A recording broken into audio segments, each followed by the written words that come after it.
In this video I show you how to fix iPhone automatically turning down volume. If you want to fix this issue, then you will start by turning off iOS features that affect the device volume and related changes. These are ideal fixes as they are software based and easy to act upon. And if they don't and if they work, that means there are no physical issues or damage to your phone. Disable attention aware. Attention aware feature on iOS use the true depth camera to detect whether you are paying attention to the device. When you are looking at the screen, it lowers the volume for ringtone and other alerts. And when it thinks you are not, the display dims automatically to save battery.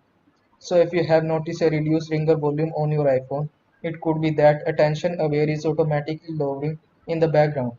Here's how to turn it off. First, open settings on your iPhone. Then tap Face ID and passcode. Enter your iPhone passcode for access.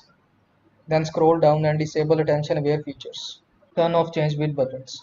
iOS is set to change the ringer volume with the key by default, and them being pressed accidentally when in your pocket or purse can mute or dampen the ringer volume. It avoid missing calls. Consider disabling changes with button in settings as follows.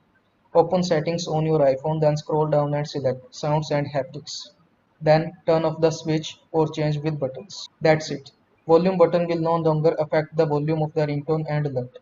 You can always re-enable it later if does not solve your issue. So I hope this video was helpful to you. Don't forget to like this video and subscribe to my channel for more of this type of content. I see you in the next video. Thanks for watching.